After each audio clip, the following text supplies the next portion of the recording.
Dagon by Howard Philip Lovecraft, illustrated.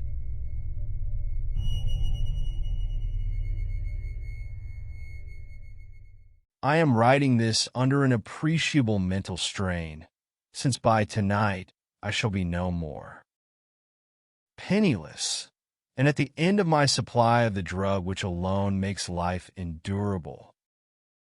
I can bear the torture no longer, and shall cast myself from this garret window into the squalid street below. Do not think from my slavery to morphine that I am a weakling or a degenerate. When you have read these hastily scrawled pages, you may guess, though never fully realize, why it is that I must have forgetfulness or death. It was in one of the most open and least frequented parts of the broad Pacific that the packet of which I was supercargo fell a victim to the German sea raider. The Great War was then at its very beginning, and the ocean forces of the Hun had not completely sunk to their later degradation. So that our vessel was made a legitimate prize, whilst we of her crew were treated with all the fairness and consideration due us as naval prisoners. So liberal, indeed, was the discipline of our captors that 5 days after we were taken, I managed to escape alone in a small boat with water and provisions for a good length of time. When I finally found myself adrift and free, I had but little idea of my surroundings. Never a competent navigator, I could only guess vaguely by the sun and stars that I was somewhat south of the equator.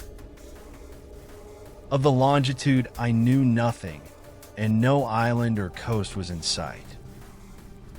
The weather kept fair, and for uncounted days I drifted aimlessly beneath the scorching sun, waiting either for some passing ship or to be cast on the shores of some habitable land.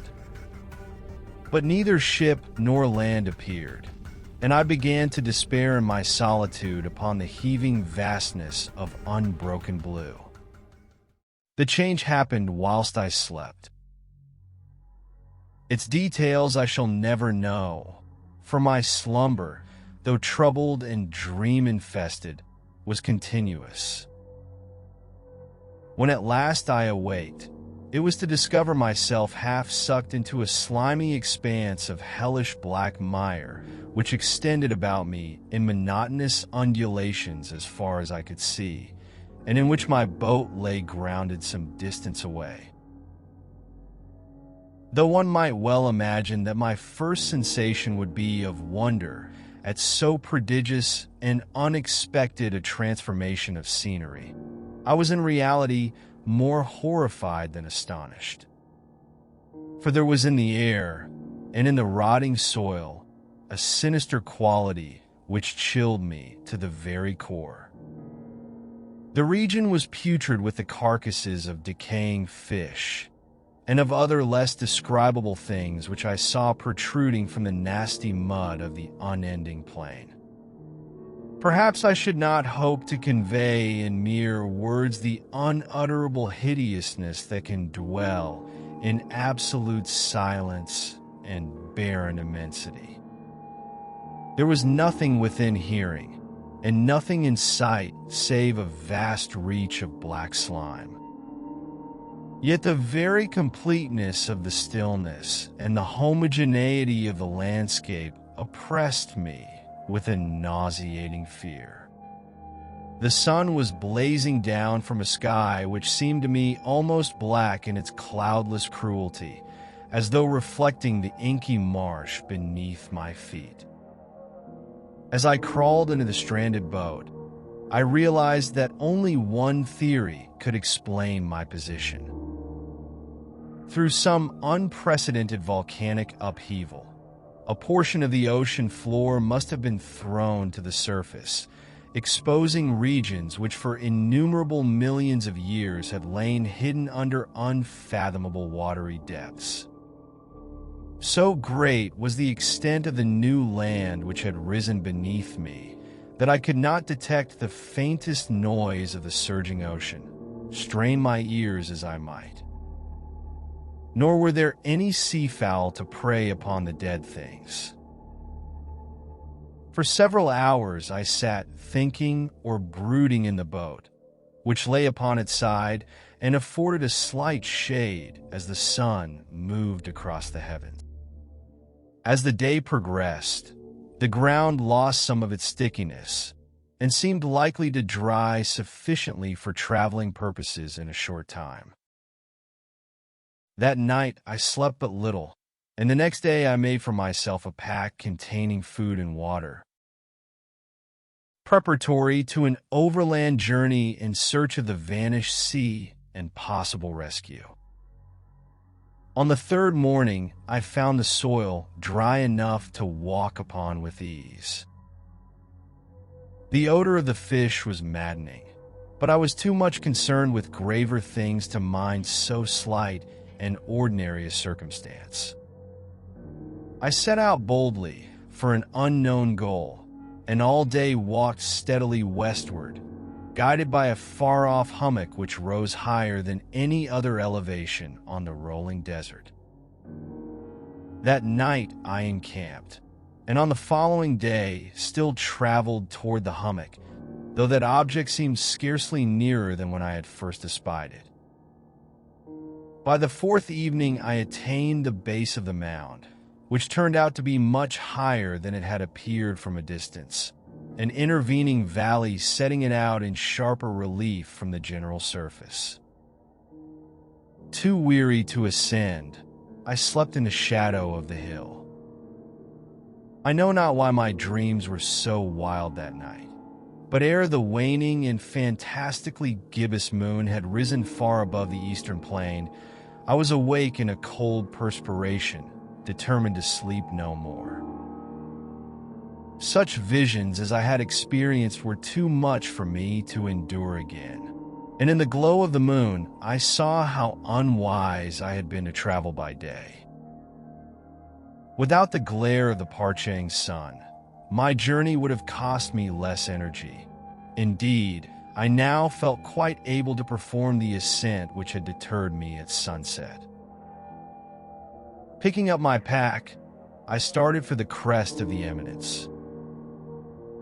I have said that the unbroken monotony of the rolling plain was a source of vague horror to me. But I think my horror was greater when I gained the summit of the mound and looked down the other side into an immeasurable pit or canyon, whose black recesses the moon had not yet soared high enough to illumine. I felt myself on the edge of the world, peering over the rim into a fathomless chaos of eternal night. Through my terror ran curious reminiscences of Paradise Lost and of Satan's hideous climb through the unfashioned realms of darkness. As the moon climbed higher in the sky, I began to see that the slopes of the valley were not quite so perpendicular as I had imagined. Ledges and outcroppings of rock afforded fairly easy footholds for a descent, whilst after a drop of only a few hundred feet the declivity became very gradual. Urged on by an impulse which I cannot definitely analyze, I scrambled with difficulty down the rocks and stood on the gentler slope beneath, gazing into the Stygian deeps where no light had yet penetrated. All at once my attention was captured by a vast and singular object on the opposite slope, which rose steeply about 100 yards ahead of me, an object that gleamed whitely in the newly bestowed rays of the ascending moon. That it was merely a gigantic piece of stone, I soon assured myself, but I was conscious of a distinct impression that its contour and position were not altogether the work of nature. A closer scrutiny filled me with sensations I cannot express, for despite its enormous magnitude, and its position in an abyss which had yawned at the bottom of the sea since the world was young. I perceived beyond a doubt that the strange object was a well-shaped monolith whose massive bulk had known the workmanship, and perhaps the worship, of living and thinking creatures. Dazed and frightened, yet not without a certain thrill of the scientist's or archaeologist's delight, I examined my surroundings more closely. The moon, now near the zenith, shone weirdly and vividly above the towering steeps that hemmed in the chasm, and revealed the fact that a far-flung body of water flowed at the bottom, winding out of sight in both directions, and almost lapping my feet as I stood on the slope. Across the chasm, the wavelets washed the base of the cyclopean monolith, on whose surface I could now trace both inscriptions and crude sculptures. The writing was in a system of hieroglyphs unknown to me, and unlike anything I had ever seen in books, consisting for the most part of conventionalized aquatic symbols such as fishes, eels, octopi, crustaceans, mollusks, whales, and the like. Several characters obviously represented marine things which are unknown to the modern world, but whose decomposing forms I had observed on the ocean-risen plain. It was the pictorial carving, however, that did most to hold me spellbound. Plainly visible across the intervening water on account of their enormous size were an array of bas-reliefs whose subjects would have excited the envy of Dor. I think that these things were supposed to depict men, at least a certain sort of men, though the creatures were shown disporting like fishes in the waters of some marine grotto, or paying homage at some monolithic shrine which appeared to be under the waves as well. Of their faces and forms I dare not speak in detail, for the mere remembrance makes me grow faint. Grotesque beyond the imagination of a Poe or a Bulwer, they were damnably human in general outline despite webbed hands and feet, shockingly wide and flabby lips, glassy, bulging eyes, and other features less pleasant to recall. Curiously enough, they seem to have been chiseled badly out of proportion with their scenic background, for one of the creatures was shown in the act of killing a whale represented as but little larger than himself. I remarked, as I say, their grotesqueness and strange size, but in a moment decided that they were merely the imaginary gods of some primitive fishing or seafaring tribe. Some tribe whose last descendant had perished eras before the first ancestor of the Piltdown or Neanderthal man was born.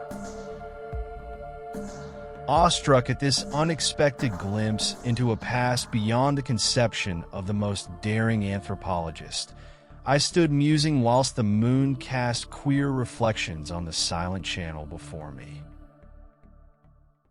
Then suddenly I saw it. With only a slight churning to mark its rise to the surface, the thing slid into view above the dark waters. Vast, Polyphemus-like, and loathsome, it darted like a stupendous monster of nightmares to the monolith, about which it flung its gigantic scaly arms, the while it bowed its hideous head, and gave vent to certain measured sounds. I think I went mad then.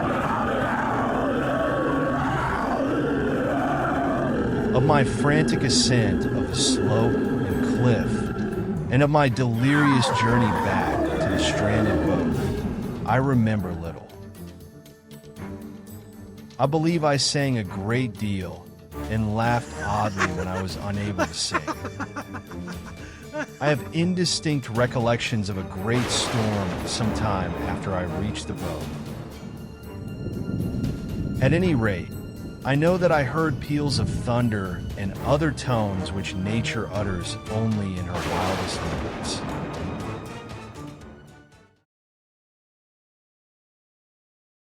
When I emerged from the shadows, I found myself in a San Francisco hospital, brought there by the captain of the American ship that had picked up my boat in mid-ocean.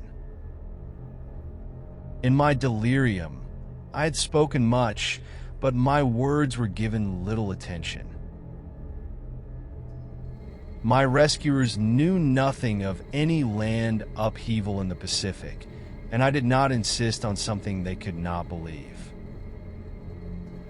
I once sought out a renowned ethnologist and entertained him with peculiar questions about the ancient Philistine legend of Dagon, the fish god.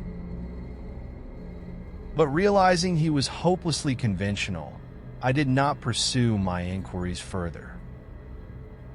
It is at night, especially when the moon is gibbous and waning, that I see the thing. I tried morphine, but the drug has given only transient surcease and has drawn me into its clutches as a hopeless slave. So now I am to end it all, having written a full account for the information or the contemptuous amusement of my fellow men. Often I ask myself if it could not all have been a pure phantasm, a mere freak of fever, as I lay sun-stricken and raving in the open boat after my escape from the German man-of-war. This I ask myself, but ever does there come before me a hideously vivid vision in reply. I cannot think of the deep sea without shuddering at the nameless things that may at this very moment be crawling and floundering on its slimy bed, worshipping their ancient stone idols and carving their own detestable likenesses on submarine obelisks of water-soaked granite. I dream of a day when they may rise above the billows to drag down in their reeking talons the remnants of puny, war-exhausted mankind. Of a day when the land shall sink and the dark ocean floor shall ascend amidst universal pandemonium. The end is near.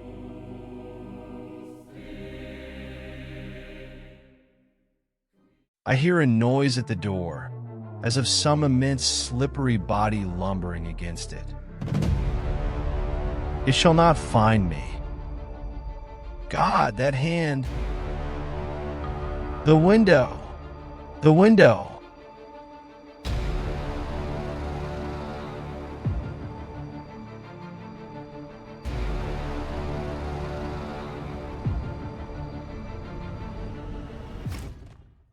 The end. Thanks for watching. Subscribe for more.